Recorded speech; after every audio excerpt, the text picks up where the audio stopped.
Today I briefed the President on the concerns that I had about incidental collection and how it relates to President-elect Trump and his transition team and the concerns that I have. As I said earlier, there'll be more information. Hopefully by Friday. The NSA is cooperating very, very well. And lastly, I'll say that the reports that I was able to see did not have anything to do with Russia or the Russia investigation or any tie to the Trump team. And with that, I'll love to take a couple questions if you have them. Chairman, quick question. Why is it appropriate for you to brief President Trump, given it's his own administration or campaign associates that are a part of this investigation? Because what I saw has nothing to do with Russia and nothing to do with the Russia investigation, has everything to do with possible surveillance activities, and the President needs to know that these intelligence reports are out there, and I have a duty to tell him that. Does it appear that you'd be drawing conclusions before it was completed, Chairman? I'm not drawing any conclusion. I'm just telling the President what exists in intelligence reports. Were the subjects of the surveillance under FISA orders? It appears so. I don't want to get too much into those details, but these were intelligence reports, and it brings up a lot of concerns about whether things were properly minimized or not. But I will tell you, I've only seen some. It's in the dozens, but we don't have the full scope of all the intelligence reports that were produced, or who ordered the unmasking of additional names. And we're hoping to get that. Yes. Are you saying the surveillance, if it wasn't related to Russia or anything like that, are you saying that it was political surveillance of political opponents, as the President has suggested in his tweets? What I've read bothers me, and I think it should bother the President himself and his team, because I think some of it seems to be inappropriate. But like I said, until we get all the information to the committee, it's hard to really say until we see it in its totality. Mr. Chairman, yes, sir. We knew that there was some incidental collection because Lieutenant General Michael Flynn was caught up talking with Sergei Kislyak. Right. Does this go beyond that, and does this qualify as the sort of wiretapping that the President was tweeting about? Well, it definitely goes beyond what happened to General Flynn. Now, of course, we don't actually know yet officially what happened to General Flynn. We just know that his name leaked out, but we don't know how it was picked up yet. That's one of the things that we asked for in our March 15th letter, was for the NSA, CIA, and FBI to get us all the unmasking that was done. And I'll tell you, NSA is being cooperative, but so far the FBI has not told us whether or not they're going to respond to our March 15th letter, which is now a couple weeks old. And again, does this seem to describe what the President was talking about? What he was talking about, quote, wiretapping, which they then said was broader surveillance?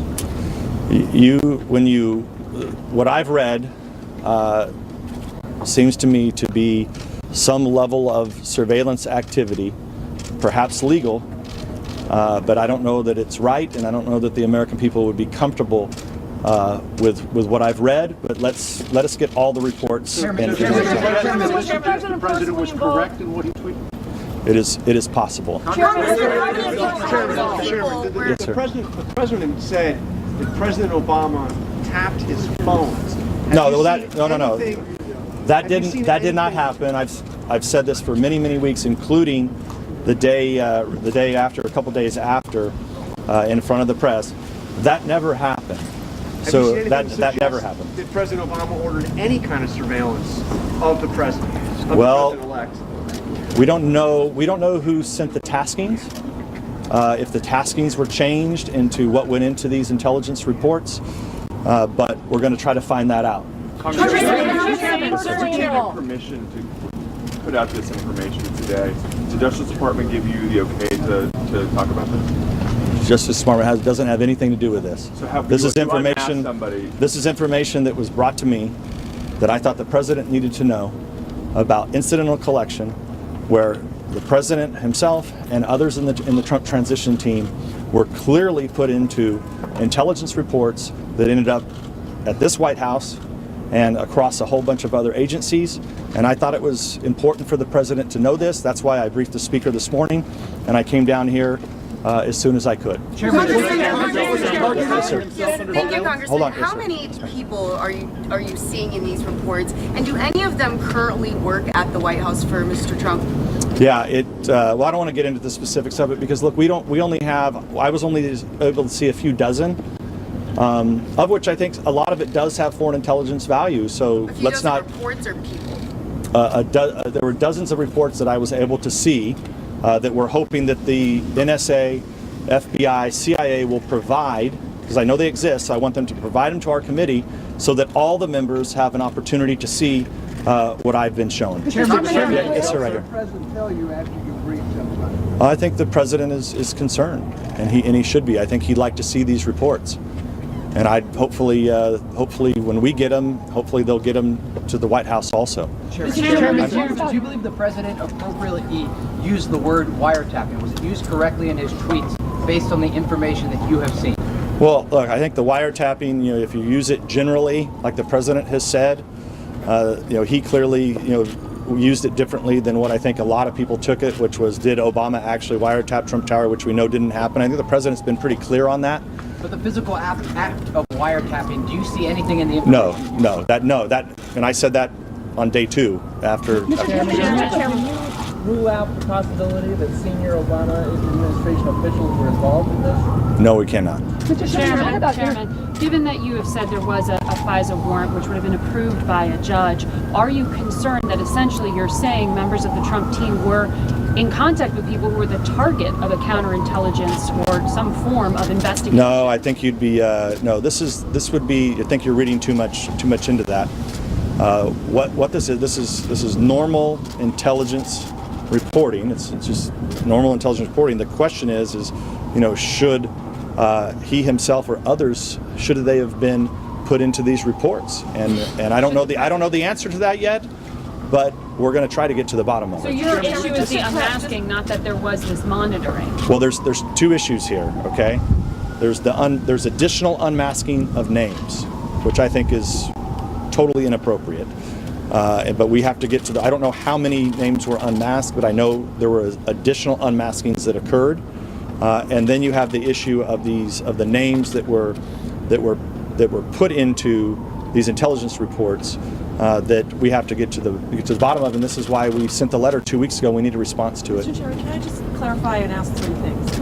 Are you suggesting that Mr. Trump's communications are in those reports first? Second, are you saying that you're concerned enough that this would trigger a different, separate investigation?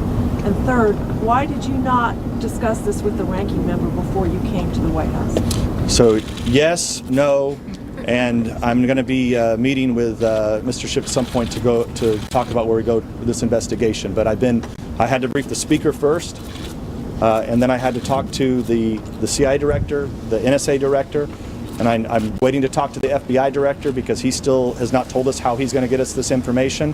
Then I went and talked to all of you, not you yourselves, but those of you who exist over at the Congress, and then I voted, and then I said I was coming here to brief the president, and I'll be glad to talk to others later. Mr. Trump's communications, you believe, are in the reports that were acquired by FISA. You're concerned enough about it, but you're not calling for additional investigation. Well, we are investigating it.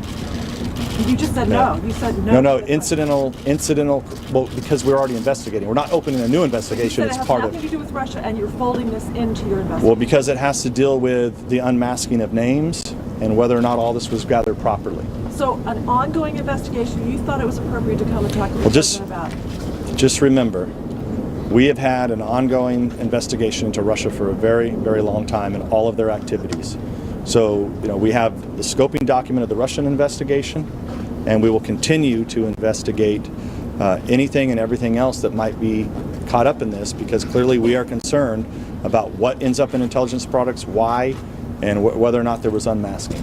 Mr. Chairman, I'm going to have to get back to the Capitol here. Communications were in fact monitored. Can you say what he was communicating about or who he was communicating with? No, I can't get into that. You also said that somebody brought you this information very recently. Can you tell us who brought you this information? Well, I can tell you this, that we've been asking for people to come forward, and they came through the proper channels.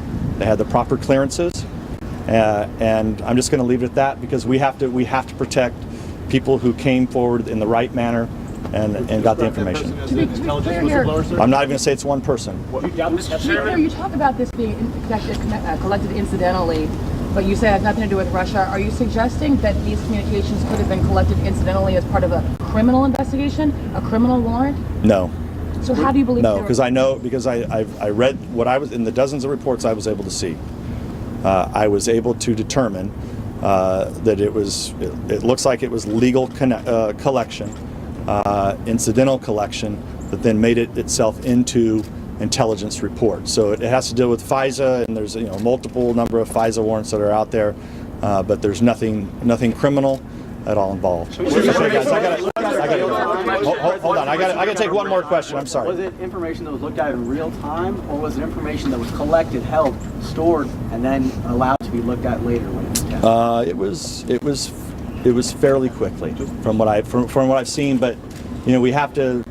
Once we get the reports, then we can ask more questions of the agencies that produce the reports. If it was legal collection, what is it that you find inappropriate about it? And are you attempting to give the president political cover for his wiretapping claim? Because the reason that we do this, and we have all these procedures in place, is to protect American citizens who are incidentally collected.